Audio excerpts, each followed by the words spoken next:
This is the story of the Dale Earnhardt attraction that made people black out. Not even car enthusiasts could handle it. You know him, you'll love him. He's a North Carolina good old boy. In fact, I was actually born in Raleigh, North Carolina. Fun fact. Anyways, a lot of NASCAR fans consider the glory days of NASCAR to be finished after the passing of Dale Earnhardt on the last corner of the 2001 Daytona 500, a crash that would live in infamy. So if you've lived under a rock as a car person, to oversimplify, Dale Earnhardt had one of the most aggressive driving styles in racing history. If you saw Dale Earnhardt with the number 3 and the black on black Chevy in the rearview mirror, you were about to have a very bad time. He was either going to get by you or he was going to make you get out of the way, including hitting your car. I'm in danger. So if he was on you, he would bump you, tap you, or even pit maneuver you out of the way because there was no time to waste for Dale Earnhardt, which made NASCAR really fun to watch, I'm not gonna lie. He would have an absolutely incredible racing career before his passing and cement the number 3 in racing history forever. And Dale Earnhardt merchandise and documentaries and stuff of that nature is still very prominent today, really cementing his legacy of what made him so important. So before I talk about the attraction that cost $25 million, here's some context. This is probably the most different video I've ever made. And even though I'm not a huge physics nerd or anything along those lines, amusement park and thrill rides absolutely fascinate me. So you're gonna see me get pretty excited to talk about this. When, yes, I'm a car channel, but I like adrenaline. This is definitely associated with adrenaline. In fact, too much, believe it or not. Well, in fact, I've noticed, I don't know if you guys have noticed, that a lot of car people don't like roller coasters and they're terrified of them. Maybe it's a control thing, like you're not in control. I don't know. Put it down in the comment section below what you guys think. And also hit that like button if you don't mind. Really helps me in the algorithm. So in a way to memorialize Dale Earnhardt, let's talk about the ride itself, how intense it was and why it was so intense, and at the same time, all the changes they had to make because it was just too damn much. It did bring in a huge influx of guests for its first year in 2010, but after that, it was toast. This $25 million investment shooed people away rather than bringing them in. I used to live in Richmond, Virginia. It's where I grew up, and a new ride would be built in my home amusement park of Kings Dominion. It's just outside of Richmond in Doswell. We were getting this massive new thrill ride, and recently Cedar Fair had bought out Kings Dominion from Paramount. Paramount had a bunch of theme parks like Kings Island, Kings Dominion, and a whole bunch of others, but then Cedar Fair, who owns Cedar Point, bought out all the Paramount parks. And Cedar Point's kind of considered the roller coaster capital of the world. You're learning a whole bunch of new stuff today as a car person if you're just tuning in. You're learning a whole bunch of useless information, but let's move on. But Cedar Fair bought out Kings Dominion, really cleaned up a lot of the park, and their number 1 goal was to get more people to come to Kings Dominion. So be located in the South in Virginia, they were looking for a theme of this new intense ride. So being part of the South, it's really fast, it's really intense, and maybe sort of mean on the human body. So they named it after the good old Southern boy Dale Earnhardt, and the Intimidator 305 was born. 305 being the amount of feet of the first drop. So this roller coaster was built by a manufacturer called Intamin. They build rides all over the world, and Intamin was up to the task to build basically the most intense roller coaster that had ever been built. A better example, they built like Hagrid's at Islands of Adventure at Universal, stuff like that. So they have great experience. But Intamin probably felt like they were under a lot of pressure to deliver something really extraordinary due to it was named after Dale Earnhardt, and this was kind of Cedar Fair's first big financial bargain into getting people to come to Kings Dominion. So yeah, they went a little overboard if you ask me. So I went on opening day. Yes, I'm a nerd, and I was so excited to ride this thing, and it was so cool. You walked up, you saw this big gate with Intimidator 305 on it, and then they had a replica of Dale Earnhardt's NASCAR right in front of the gate. They were leaning into this theming. Gentlemen, start your engine! Little did they know they didn't want to be a race car driver anymore after riding this thing. I never really liked the color scheme though. It was very Ronald McDonald. I digress. So let's talk about the ride experience itself. You'd walk into the station, you'd get into the Dale Earnhardt car-themed train, and as soon as you got locked in, everything was good. They yelled, "Gentlemen, start your engines." And everybody in here was like, yeah, we're about to go on a racetrack. It was a cool thing to just be like, all right, I'm about to have a really cool experience. In the roller coaster enthusiast world, yes, that's a real thing. Just like I'm a crazy car enthusiast, there are roller coaster enthusiasts, which honestly sounds like the most fun YouTube channel ever to review roller coasters. Intimidator 305 is considered maybe the most intense roller coaster in the entire world. So you would start going up the lift hill. It was a cable-driven lift, which is a lot faster than the traditional chain lift, then proceeding to go down a 300-foot drop that was basically vertical. And when you were going down this hill, you would reach 92 miles an hour. And this is where the problems begin. Sounds really fun, right? Going 92 miles an hour down a roller coaster. You know, you're restrained, everything's good, you're going real fast, that's great. And then you turn. And I mean you turn really fast. This is the moment immediately after the first drop that doomed Dale Earnhardt's roller coaster's reputation. You would hit the bottom of this drop and then immediately bank right. And you would be pulling basically fighter jet levels of positive G-forces. Due to this being nearly at ground level after the 300 feet, there was nothing to really kind of absorb that impact per se of you coming down, and then rather than going nice and up over a hill or something, you just went down and then immediately turned right.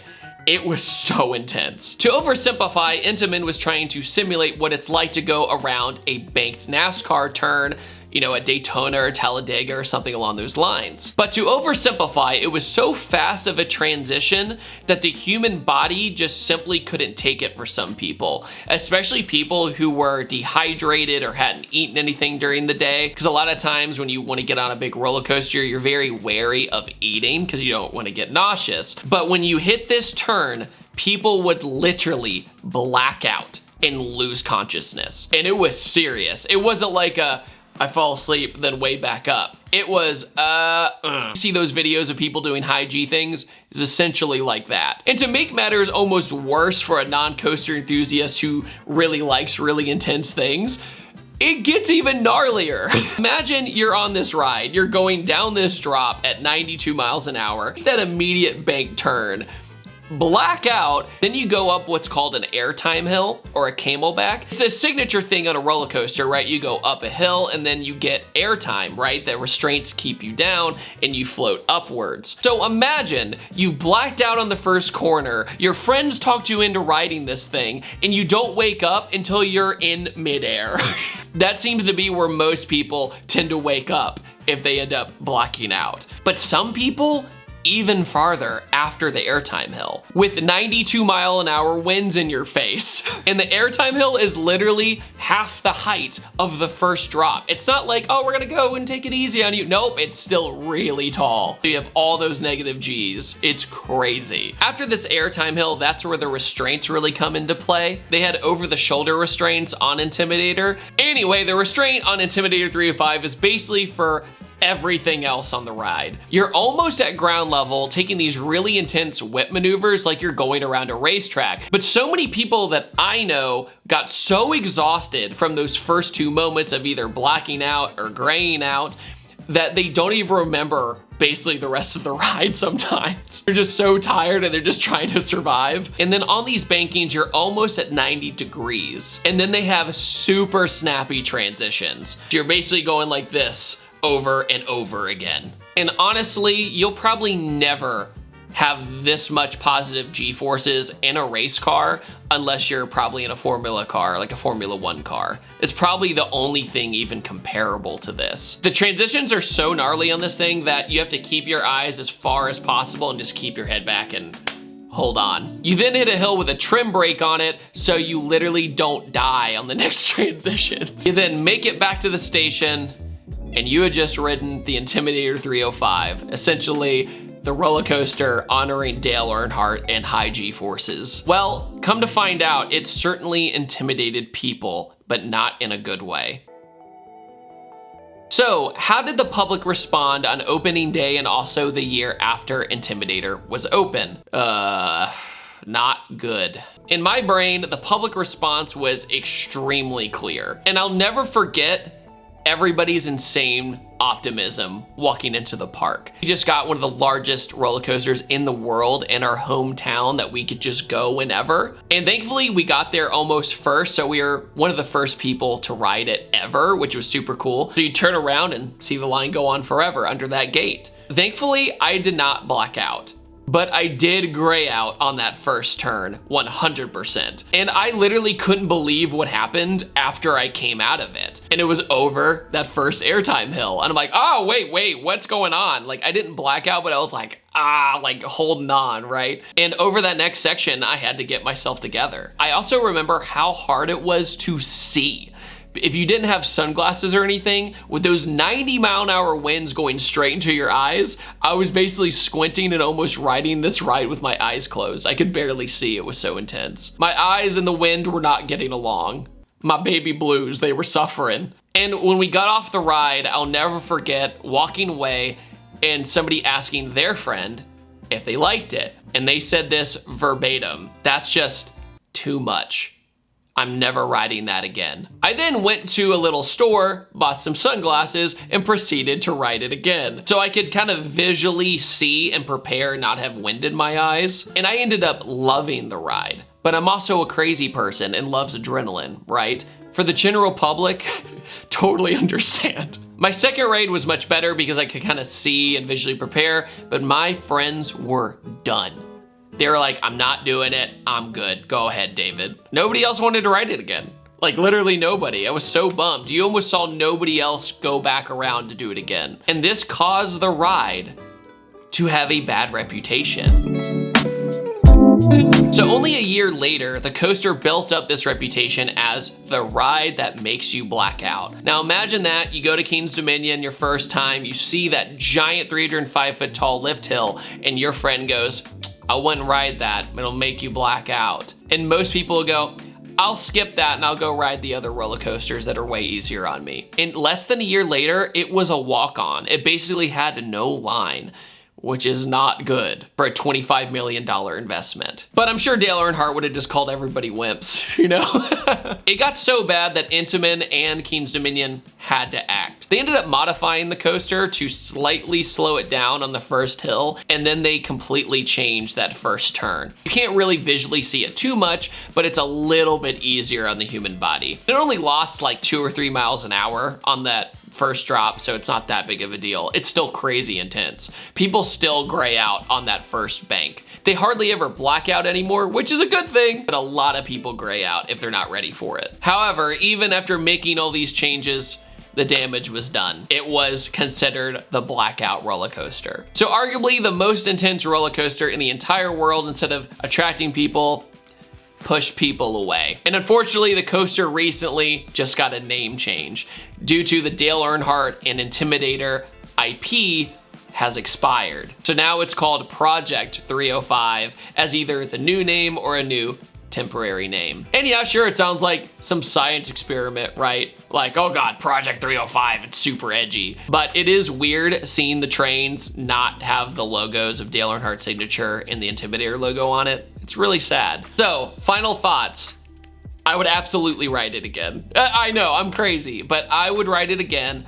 I thought it'd be really fun to talk about something car related, but not car related. And also, going back to that question I had before, why do you think so many car people don't like thrill rides? Put it down in the comment section below, because I can't get any of my car friends to ride roller coasters with me, and it makes me really sad. On that note, thank you so much for stopping by this very unorthodox That Dude in Blue video, and I will see you guys next time. Take it easy. Have a wonderful day. Goodbye.